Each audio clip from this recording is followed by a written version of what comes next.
how I got into red light therapy. My wife introduced me to it with a very large lamp. It was like a lamp that you would have like on a desk, but it was very ugly. It was very ugly, cumbersome, very hard to use, difficult to navigate. Kind of had like four different arms that would move around in a very large red bulb, and I used that to rehab my knee, which actually was always troubling me until I started using the lamp. So after about a week, I didn't have that pain that I was used to. And then after 2 weeks, I stopped using the lamp. And that's kind of what triggered my interest into what red light therapy was and the sort of the game-changing benefits that it can give, not just for pain, but for all these other human conditions. Hello, I'm John Brink, and we are podcasting on the Brink from downtown Prince George, British Columbia, Canada. And for all those people that are wondering and saying, okay, I know British Columbia, I know Canada, where is Prince George? Well, it is about 500 miles north of Vancouver, or for our friends in Europe, 800 kilometers. It is in the center of British Columbia. It's north to south, east to west, exactly in the center. So British Columbia, big province, beautiful, beautiful province, lots of nature and all those things. Today, a very special guest. His name is John Graham. He's a certified master trainer, a speaker, and a fitness professional. Has had 15 years of experience in the fitness industry and is very up to date on a number of issues. John, welcome to the show. Thank you. Thank you so much. I appreciate the introduction. And yeah, I love the show. It's on the Brink. And so your name is Brink. So I like that tie-in. That's nice. So yeah, happy to be on the Brink. Yeah. Yeah. And interestingly enough, we both have a complicated first name, John. Yeah. Yeah. That's it. A common name everyone knows. And it's like, oh, you're another John. So I've always gone by John Graham. Everybody's kind of sort of called me that. But my full name is John Graham Harper. But for some reason, John Harper never stuck. Everyone just went with John Graham, and that's it. It's kind of become my handle now. John Now, Graham. the interesting part about me is that I was born in Holland, and we'll talk about that a little bit later, northeastern Holland, and I was 23 when I came to Canada. But I was born, my name was Jan, Jan. So that was, I was born with that. But every time when I first came here, became a cleanup man, a lumber pilot, and all this, and they said, oh, yeah, hey, what's your name? I said, Jan. I say, hey, John, how are you doing? And so everybody called me John, and so it became John. I said, okay, but whatever, right? You're Dutch, so happy King's Day. It's coming. Oh, thank you. It's tomorrow, right? Yes. King's Day? Yes. Thank you. So, John, you have an interesting background. Tell us about it. So I guess my where a good place to start is, I guess, me as a skinny young boy that was white with red hair, freckles, not very confident, right? And I wanted to build confidence. I wanted to, feel secure in myself. So I found the gym. That sort of became my church, my place of peace. And I started to, grow in confidence as I was growing muscle. So how old were you then? Where were you born?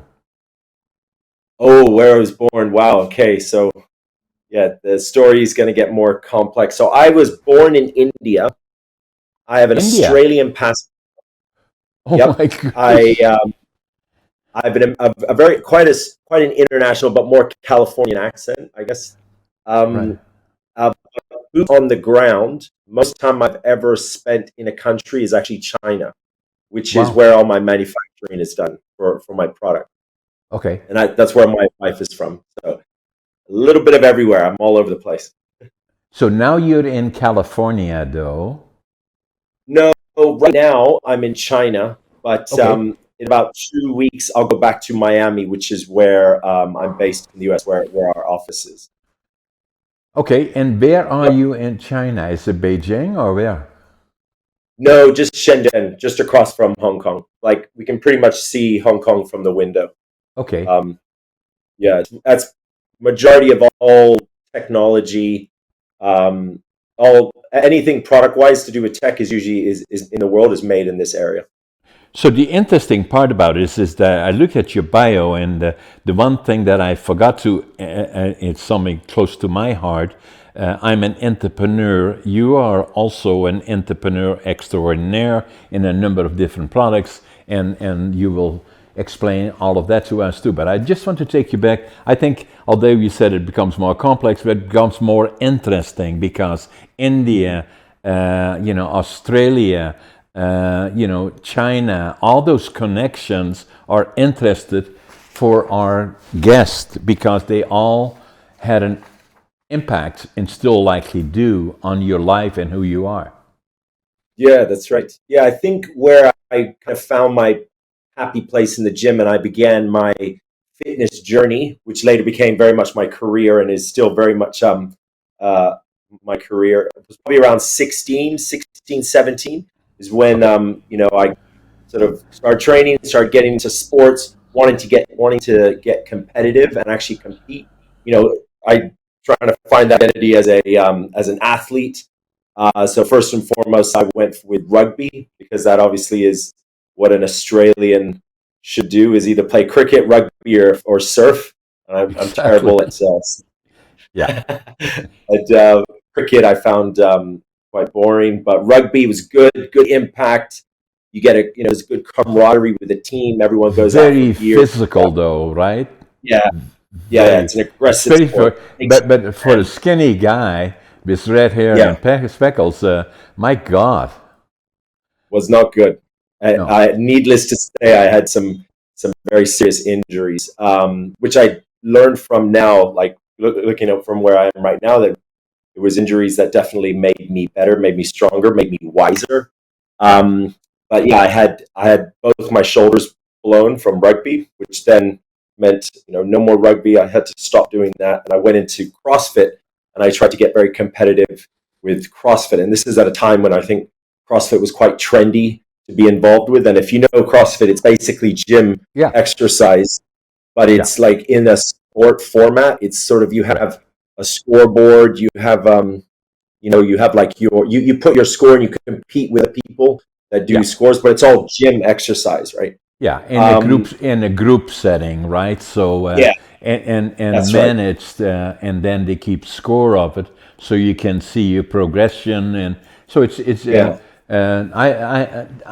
I've been very involved in the gym, but not so much in CrossFit. But I know what it is. Yeah. yeah. It is fun, and it is definitely rewarding for someone who I think paced themselves. But I was very focused on the competitive side of CrossFit and competing. You go from regionals, and you go to different levels, and you're of course trying to get into the games. You're trying to get into the Now, world the other part championship. about the gym is physical exercise so important, but to find the motivation in going is that I always say I've been like you 15 years involved in the gym and all of those kind of things. But I always say is that we all make commitments. So we end of the year we say we're going to do this, that, and then we're going to buy a membership to the gym, and then within 2 weeks we find 100 reasons as why we can't go anymore.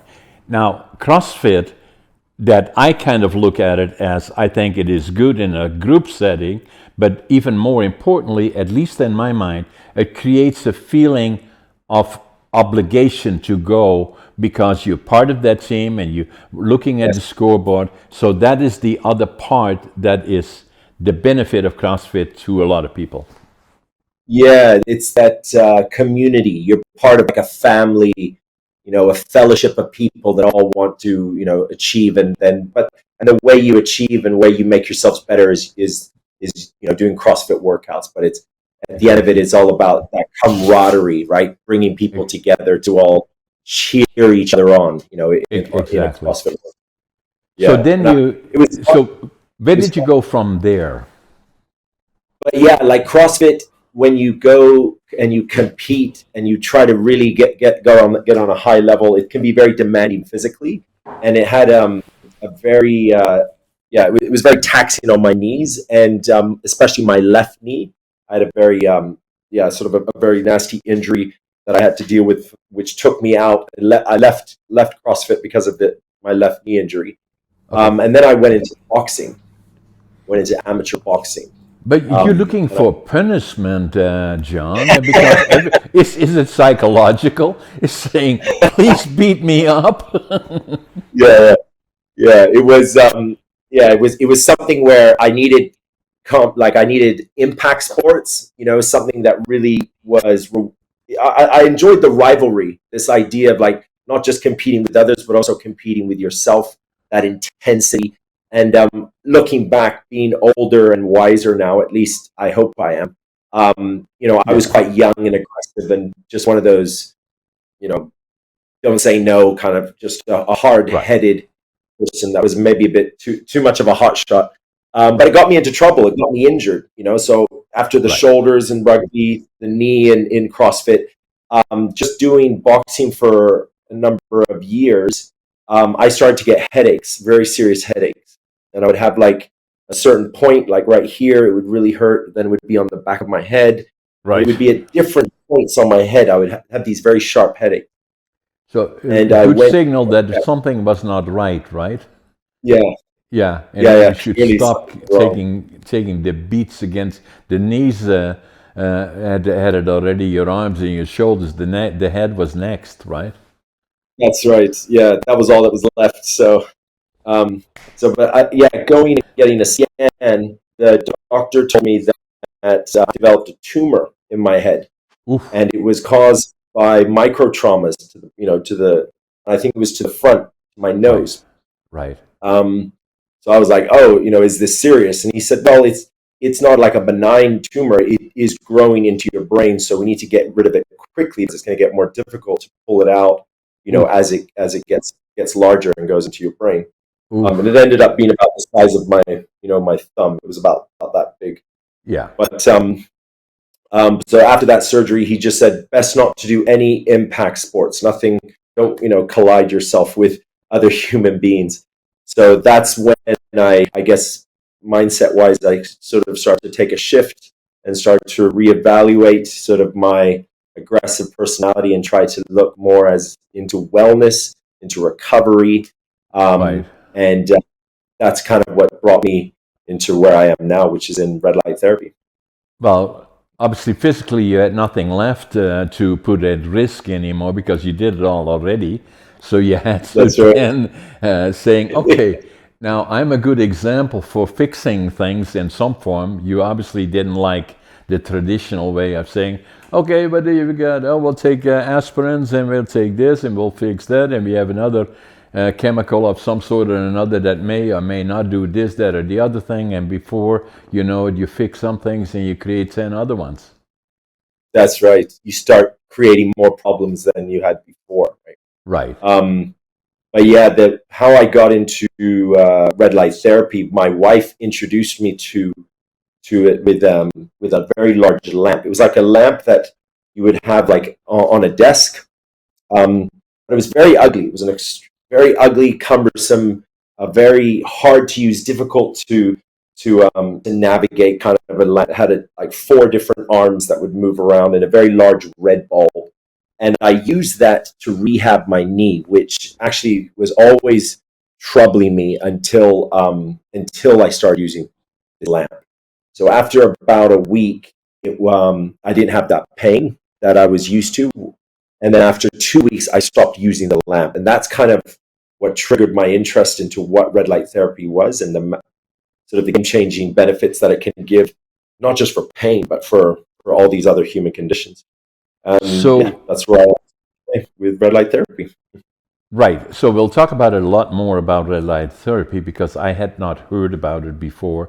So, but the other part that I say is uh, I had knee injuries. Okay, I give you a little bit of background on myself. That I was born in northeastern Holland in 1940, so I'm in my 84th year, and that was during the war years that were rough for us in that part of Holland, especially the winter of 1944-45 was the hunger winter, but also the coldest winter on record. And my dad was drafted into the Dutch army, and the last time they heard from him was that he was caught in Rotterdam when the center of Rotterdam was bombed, and for 5 years we wouldn't know if he was dead or alive. And my mother had, I was the last one. I had a sister 1 year older, a brother 2 years older, and every morning we would go in the winter of 44, 45, we would go to the railroad yards with gunny sacks, pick up anything edible or burnable, and I still can feel, even now, nearly 70 years later, I can still feel the feeling of hunger. Is the one, and then the cold, immense cold. We only had a little stove that we could heat in the little part of our house, and I could still feel that part of it. And then anxiety of losing the parent, the only parent that we had, and everybody around us had the same issues. Got counseling for the inner child, actually. And then we were liberated by the Canadian Army April the 12th, 1945, and it left such an impression on me that I always knew from that point forward I would go to the land of my heroes, Canada. And I wanted to go when I was 17, and then I was drafted in the Dutch Air Force, and so then finally I left Holland and came to Canada, and with one suitcase, 2 books, 2 sets of clothes, and very little money, and I wanted to build a lumber mill and start right from the ground up. And but at the same time, what happened to me on the medical side is that I had... That's a story. Everybody gets a trigger that motivates them to kind of look at themselves physically. Where am I going? What am I doing? And in 2008, I was then 58 years old, and I got a case of diverticulitis. And it was, for those people that may not be familiar with what it is, I would say if you have pain on your right side, likely is and I'm not a doc, obviously, but it's likely the appendix. If you have it on your left side, then it's your colon potentially, and it could well be diverticulitis. And in my case, usually what they do, if you have that, then they recommend more greens, look at your diet, what you're doing, blah, blah, blah. In my case, it was a rupture, and then you have the toxins go through your body, and it starts attacking healthy organs, and you have about 48 hours before it becomes very, very serious. So I got an operation that took 20 centimeters out of my colon, and then, but what it did, it triggered me. The doc said the following day, you came this close, because I had a high threshold for pain. I didn't go quickly enough to attend to it. Very, very painful, actually. And then I said, I'm going to have to do something. My wife is vegetarian. She wanted me usually go in that direction. I did some, but not as much as I should have. And I started looking at diet, and then the same after I had recovered in 2009. I bought, in sincerity, I went to the gym, got a trainer, and started training, cleaned up my diet, and started looking at myself at a late age, and then started training with the trainer in a serious way. Whatever I do, I give it all that I got. That's what I do. And, so then after about 6-7 years, and now I was well into my late 60s already, somebody came up to us when I was training and said, have you ever thought about competing? I said, me? Yeah. And I said, because I was starting to look pretty good, and I said, why not? So that's what I did. I started getting ready to compete, and now I was into my early 70s already, and started compete bodybuilding physique in northern BC, came in second in bodybuilding, third in physique. That qualified me for the provincials, came in third in bodybuilding, second in physique. That qualified me for the nationals and the Arnolds.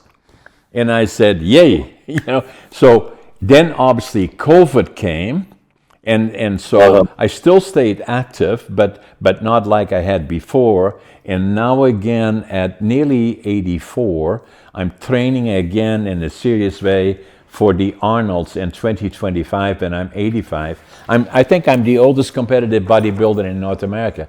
I show you, I'm also an author like you are. I'm Oh, going to show you a that's picture of the book. phenomenal. I Yeah, show, that's yeah, Living wow. Good Young, job. Dying I Old. know. It's coming out in July. And I and know. so that's kind of where I'm at. And so today I'm fit. I'm getting ready for the gym and always and in a serious way looking at health. The other thing that we are doing, my wife in particular involved in it, looking at not conventional medicine, but more in being proactive, understanding more about who you are, your Mm, body, and then looking at more proactive other therapies that are available yes, rather than great. following but being ahead of issues and problems. That's right. Functional medicine, right? This is, Correct. something that's, it's good that all of this knowledge is coming now, and it's all from the past. I mean, what our great great ancestors were all using. We're now bringing it forward. So it's Yeah. fantastic. And so That's that is the trend, and that's why it is so interesting to have you on my podcast because precisely the issues that you are talking about are the ones that are very much in the mind of a lot of people, and we can see it on YouTube and all the other areas where the issues are getting more to the foreground and saying what can we yes, do, being more yes, proactive in understanding these precious bodies that we have that will take a that's right. lot of abuse, but only so much. And then you have to start looking at it and saying, what can we do to stay? It's not about age. Age is just a number, but it is a quality of life that counts in the long term. That's right. And being able to do all the great things you're doing. You're competing at your age. There are some people that are like in their early 20s that are not nearly nearly as robust and competitive as you. So it's exactly what it's about. Age is just a number. It's about being able to live life to the fullest and being able to compete when you're in your 80s. You know what? I'm going to do this. You're me when I grow up. Let's go. Let's get it. And That's so how what I that's say, John, I want to be 120. And so there it that's what is. I'm doing. And that hence the book, Living Young, Dying Old. But the other part that is important is, from my perspective, and is that there was a trigger for me that happened in 2008, and then from 2009 forward, I've always been involved in fitness like you have. And then I'm goal oriented like you are, and I like to have a goal to work towards, and that is first and foremost understanding my body. My wife has been very helpful in that process. So I call myself vegan, not, and so I usually say 80-20 area, and I'm so very cautious about what I eat. Actually, I do all the shopping. If I go to the grocery store, I don't go to the center. I usually stay on the outside. I don't look too much at processed foods because I don't know what is Yeah, in it. So, and I that's stay organic, plant-based, and then at the same time physically is important. And the other part I want to urge people is not, I'm not saying that you have to become an Olympian or do what I do is competitive. At least stay fit.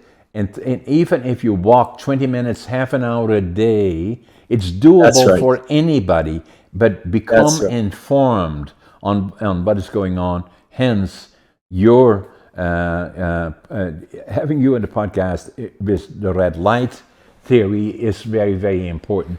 So, Yes. so Yeah, like share red more of light. it. Oh, yeah. So I can show you the device that I've built.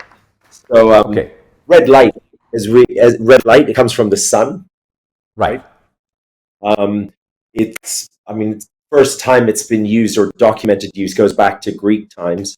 Right. Early on, before, I mean, everyone likes to say like red light therapy started to gain traction when NASA was using it to grow plants in space, and then the astronauts saw that it was healing abrasions on their skin, and that's where it kind of started to take off. But actually, much earlier on, it was being used, even in the medical world, by some very niche doctors. I guess doctors that weren't necessarily very mainstream or credited as being, actual doctors, but they would use like it was like copper wire, and they would burn it, which would give off the light, which had a healing benefit. But yeah, it's true that most people sort of credit red light therapy to getting traction was from NASA, and then it went into beauty, and then it's been in medical. There was like the laser guns that some doctors use to accelerate wound healing. If you have deep cuts, or like if you've been in a fight and there's bruising on your face, usually the reason why red light helps is because it naturally boosts collagen in your skin.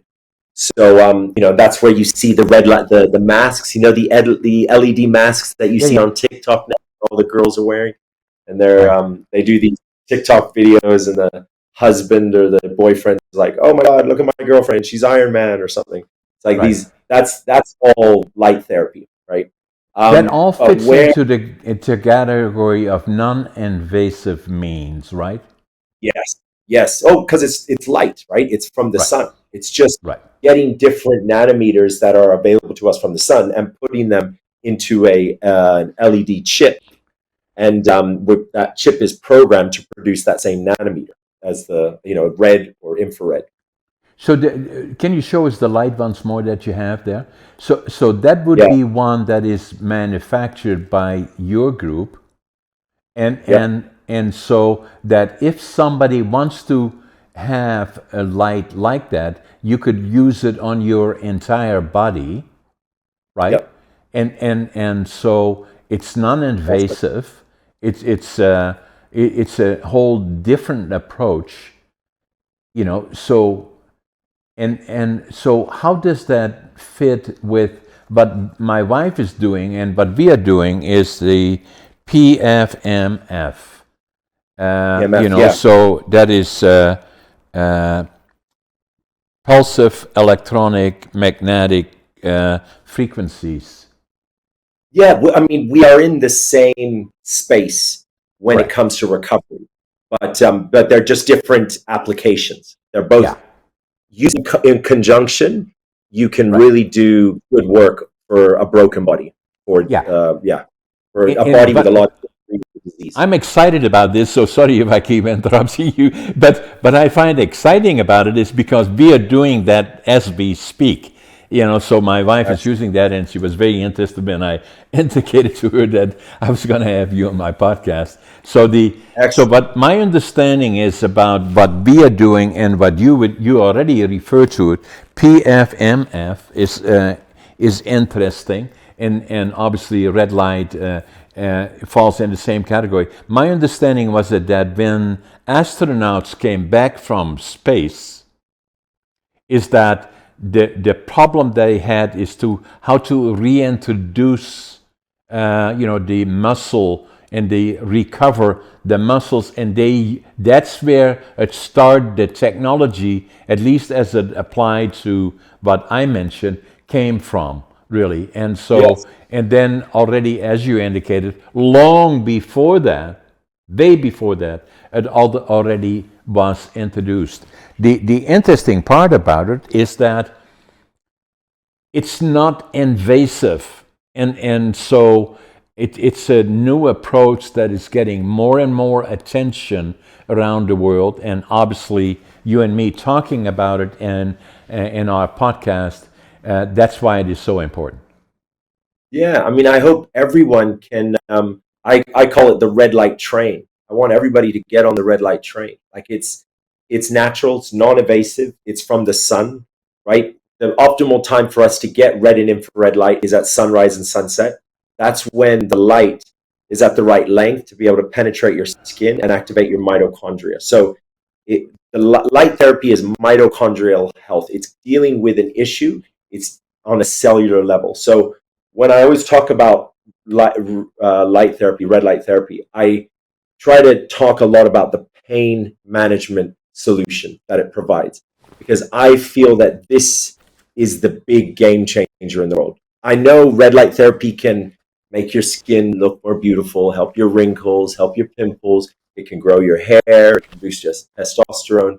It can, boost your body's SPF levels. There's many benefits that red light therapy can provide. But where I feel people will start to take notice and invest in a device, it doesn't necessarily have to be my device, Lumaflex. It could be a device that you would find just in your local store or whatever's available on Amazon. But we all need to raise the awareness of photobiomodulation, which is the medical term for red light therapy. We need to raise the awareness and get people to start trying it. And once they start trying it, that trust will come, and then the whole industry will be raised, and people will start to use this treatment instead of using drugs and invasive means of management of pain management. So Yeah, what was interesting in particular. Yeah, but what's interesting in particular is that we already have been involved with EMF, in the same category, and and again, I'm not a doc. I'm not promoting anything like this. I don't. Other than I've seen amazing results, not only in my life but my wife's. Our dogs. We have 7 horses, and we apply it to them. It has an effect, and I have to be careful. I'm not a doc, I'm not a vegetarian, but it does have results, and it is worthy of checking it out. Now, with your light, tell us about your company now. You're manufacturing that in China. How is it available to people saying, I'm interested in purchasing that? Yeah, it's just go to lumaflex.com. Luma meaning light, flex like flexible, because it's a flexible panel. Right. So it can wrap around joints and muscles.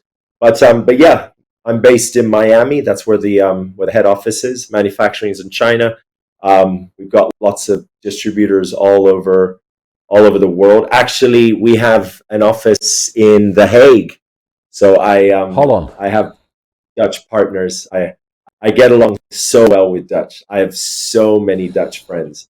I was in Amsterdam for a big biohacking event last year, and it was probably the best event that I've done for like B2C sales. Like, when you do an event, you have an exhibit and everybody comes to look at your product. Yeah. At that event in Amsterdam, like I remember I sold out first day. And I had to ask one of my guys, I said, drive to the office and get more units, bring them here tomorrow because we don't have anything. But yeah, I had a wonderful time in Amsterdam. It was a great, that was sort of like the official launch in Europe, you could say, for Lumaflex. But yeah, lumaflex.com. How long ago was that, John, that you were? So I've been in developing this product because it was quite a difficult product to build with all the features, the specs, and everything. So almost 3 years in development, but it's been about 9 months launched. Only 9 months launched. So yeah, we're still pretty new, but yeah, I guess because in the category of portable devices, I kind of have taken that and been the top one in that. In that category. Of course, you can buy very large devices like panels or beds, or devices like a red and infrared light therapy sauna. It's like a sauna that comes with red light therapy. I was focused on portable devices. It's something that people could put into their bag and use on the go anytime, anywhere. That was sort of where I thought the most benefit could come to the world with red light therapy, is not having to drive to a place, or I left it at home. It's like, no, it's in your bag. You can use it now. You can just aim at the pain. You got a sore shoulder, put it at the shoulder. Sore neck, got a headache. Right. So that was that's I've taken is more the portable category in red light therapy. Amazing. So I know already. I need to get access to them, so I will contact you afterwards about that. But it's complementary to what we are already doing as a family, and my wife be very excited about it. So that's the Fantastic. business that you started. So and so you're successful now. Your base is your commercial base is Miami, and so what are you doing physically? You're still going to the gym and you're a speaker. So tell a little bit Yeah. about those kind of things. Yeah, I mean, personally, in order for me to function well on the business to where I believe I can offer the most amount of value to my staff, where I'm on point, I'm making good decisions, the company is growing. I definitely need to have my gym time. I need to exercise because, just being that young kid that was skinny, that wasn't confident, I built my confidence in the gym, and that's kind of like my place of peace. It's like the place that I'm in control over, and I can win in the gym. Whereas in business, sometimes you're up and sometimes you're down. Sometimes there's a deal you're about to, to lock, but then it falls through, right? And Right. but if that happens, and I don't want my moods to be like this, I'll go to the gym and I'll always win at the gym, and then I transfer that over to the business. Right. Um, yeah, like you, I did a bit of bodybuilding last year. I did quite well. I did 4 competitions. Um, and now I look and I'm like, I'm not healthy. I've been having too much whining and dining with clients. And I'm like, ah. Yeah. So I'm thinking, to get back into the regime and maybe compete, get on the stage the end of this year. Because I get sort of some formal I get that the routine transfers over to the business, and then also I can commercialize it for the business, CEO getting on stage. Yeah, and I that get that. and that's what it is, right? Like both you and me, now me for since 2009, I've been in the gym, competitive, and all of those things for 15 years. And obviously, I had competition.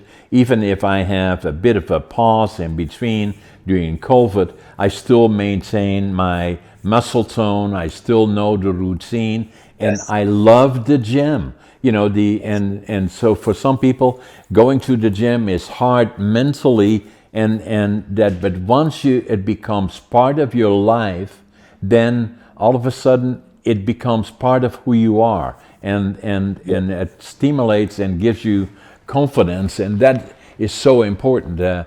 Initially when I went to the gym before 2009, when I nearly died, and I knew I had to do something about diet and physical fitness.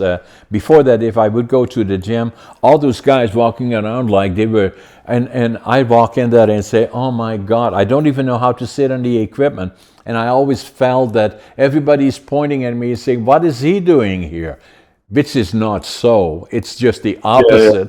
But you know how it goes. And then, so I'm yeah, well past that, obviously. And then now it's become part of my life. And hence, living young, dying old is so important. Even in my mid 80s, I'm still competing. And they say, I take offense to that, or sometimes get pissed off, being blunt about it, when I hear on the radio or the television sets or CNN, and those guys say, "Oh, if you're 80 or older than that, you're done. You need a nurse to hold yeah, your hand. You're falling over." I said, "No, no, yeah. no, no."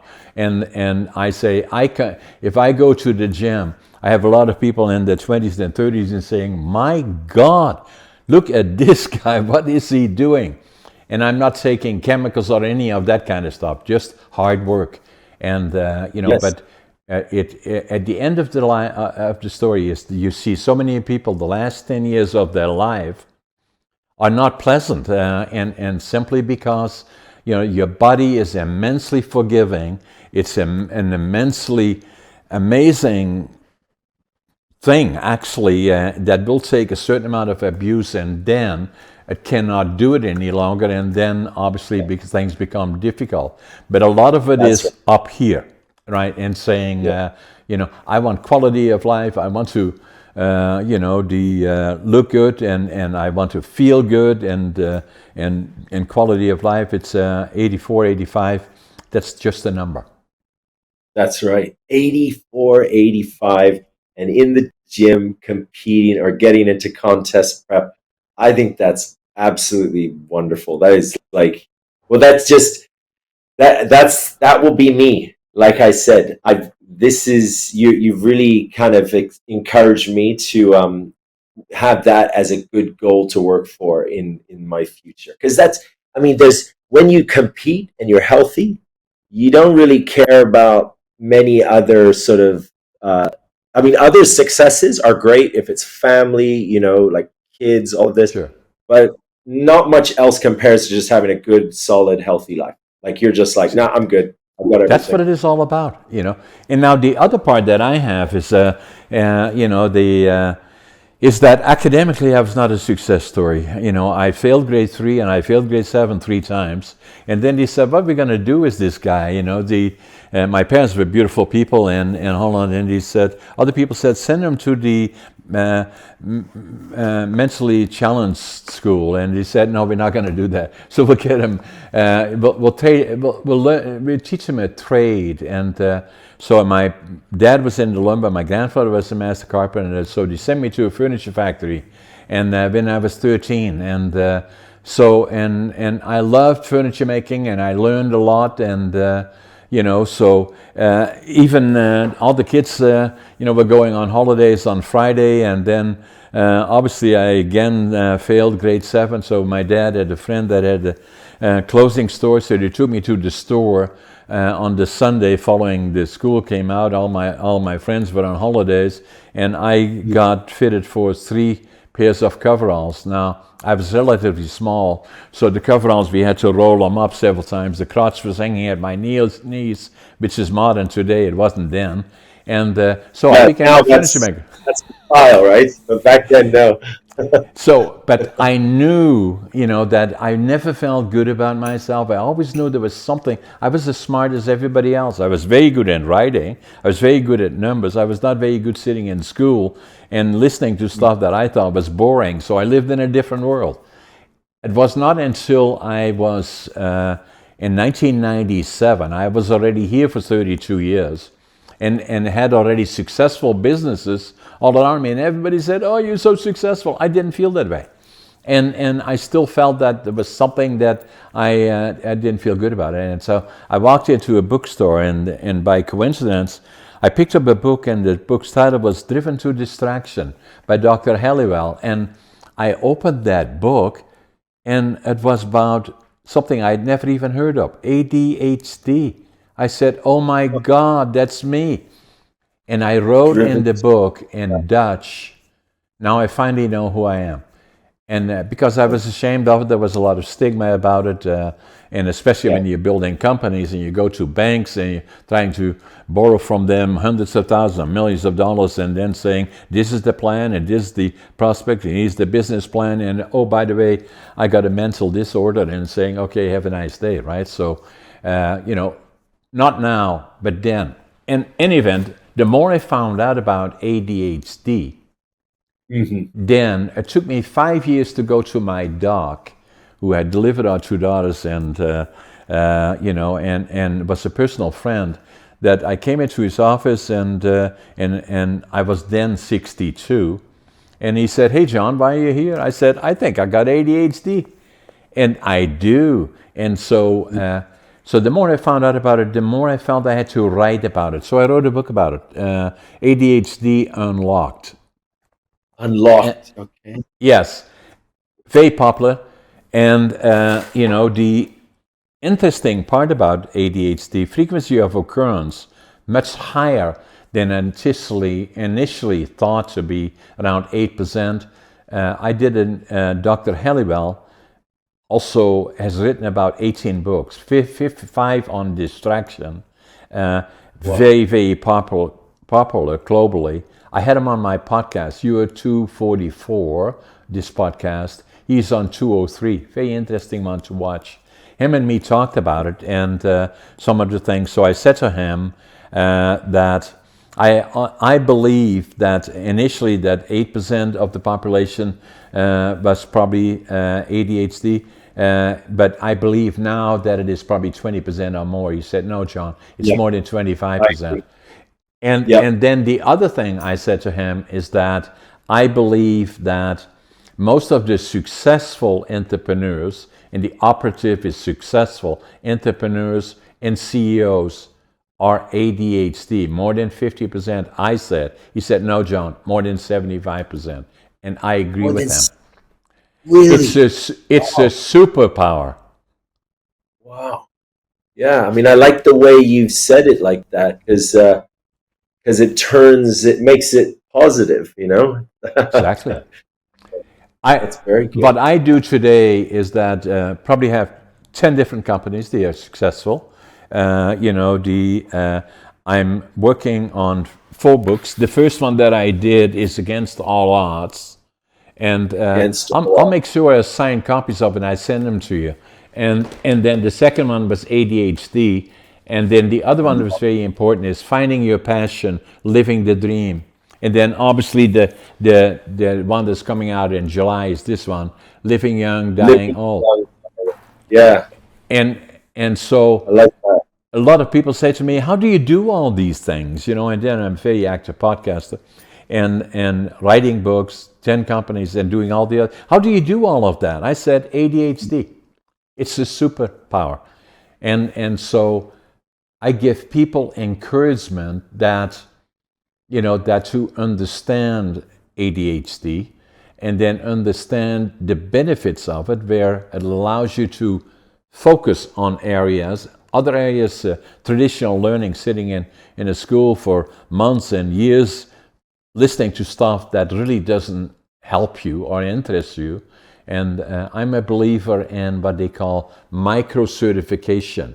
Find the core issue that somebody wants to be trained in or has a dream of becoming knowledgeable in, and then add to that the other components. For people that have challenges of the traditional learning system, and that is not only ADHD but also trauma, that the teaching system has to change and is already changing to a certain extent, of being more knowledgeable and more helpful to people that are not used to the system the way it exists and is now in the process of changing, I believe.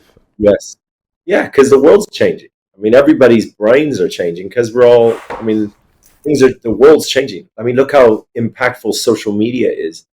I mean, that definitely is a key component to the rise in like ADHD levels just in the world, right? Just things move fast. And the things that you're talking about, the medical system, and you are a lot in the States and in China and the other places, but here in Canada, we have real challenges with the traditional medical system. Docs are simply not available, and then other people are the traditional, the being medicated with chemicals of all different sorts. We have to be more proactive, understand our bodies, then understand that it is extremely important. Some of the elements, get enough sleep, make sure that your diets are, that you understand your diet, and then get some exercise. You don't have to be like you and me, competitive in a number of things like you have been and I am, making it a challenge. In addition to that, at least walk 20 to 30 minutes a day, and then up in the mind, try to be, but I always said, when I came off the bus here, when I went to Canada, I wanted to start from the ground up because I knew I could do it. I wanted to build a lumber mill and start with nothing. So, when I flew into Montreal, took the train to Vancouver, my God, that's slow and it's a long way. 4 days, 5 nights.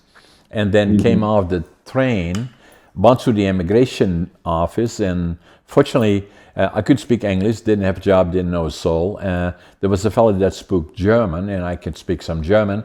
And I told him what I wanted to do. He said, Prince George, that's where you have to go, 500 miles north. And that's where it's a boomtown. So I came off the bus here 60 years ago, and I can still see the Greyhound station close by. And I had my suitcase, 2 books, 3 books, and 2 sets of clothes. And I counted my money at least 3 times. I had exactly $25.47. And what I had lots of is attitude. No matter how tough today is, I would swear it's a better day tomorrow. And I will not have anybody convince me otherwise. I avoid negative. I have a passion. Whatever I do, I give it 150%. And the other one is work ethic, is that I work harder than anybody. And even now at nearly 84, I get up at 5:30 in the morning. I always think I'm late, and I always make my bed, and then whatever happens in the day, I'm usually busy. I work 12, 14 hours a day, and I love it. Wow, so many years. And you said you still saw the bus stop not too far away, right? So yeah, about 2-3 blocks away from here, where I'm sitting here in downtown Prince George. Wow. Yeah. So that's quite an incredible history. You probably watched that town grow, right, and become what it is today, right? You've really seen exactly that, John. It used to be what they call the boom town, and the question was usually, when did you get here and when are you leaving? It was just a town where you make money and then you left. Not now. It is become quite a community. It's the center of northern British Columbia. Amazing place to all the people that are watching us from around the world. If you go to Canada, Canada is a beautiful, beautiful country. And then go to British Columbia. Lower Mainland is beautiful. Vancouver, Victoria. But northern BC in particular is nature. That when I leave here, and I, even within the city limits, I may see black bears, I may see deer, I may see all natural, the nature and living in harmony with the people that are here. And the community in northern BC, and it's the half of BC. Another 500 miles further north is the border with the Yukon. It's an amazing area, and a lot of times I fly around a lot, and commercially as well, do a lot of business in the United States. And if I fly through North America, I always sit by the window. I'm also a pilot, but when I fly commercially, sit by the window, I look outside and I say, it's paradise. It is paradise. And I hear these people bitching and complaining about this, that, and the other thing, and about democratic government. It's not perfect, but it's better than the alternative dictatorships.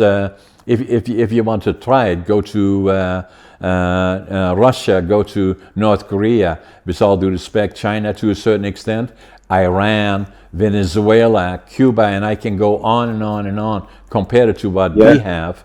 I wouldn't want to trade with any of them, so That's right. So special for its nature, Canada, right? It's like it's something very, very unique. The game, right? The fishing, the bears, the snowboarding, all of that. It's a very unique thing about Canada. A lot of the Americans go up to Canada to enjoy the nature up there, right? It's a very and we love them because we are close to them.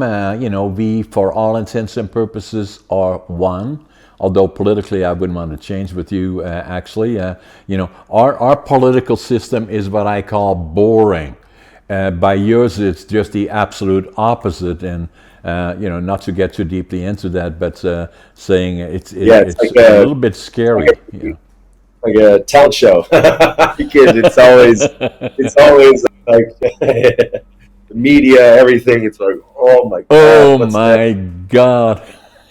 So, John, getting close to the end is, I want to know more about the red light again. So it's available, show us a website, and all the things that our guests watching around the world should know about it. As far as I'm concerned, it has proved itself already So there is no question about that. I like that what my wife Sharon is doing is PMF, falls in the same category. It is, something that is non-invasive medicine, if you wish, or approach, and the results can be amazing and are amazing. That's right. Yeah, we just need to inform more people about it, right? I mean, I always tell people just study about red light therapy. Just look at natural, non-invasive means of treatment and just open your mind. Except, just do your own research. Go Yeah, onto YouTube, type it out, start watching some videos, go onto exactly. Instagram, loads of great content on it. Make your own decision. And then, I mean, Lumaflex.com for the portable device that I've got, but maybe a device that you'll need a different device that suits you. There'll be a different application that suits your life. You don't Exactly. necessarily need to adapt to the application. Let the No. application adapt.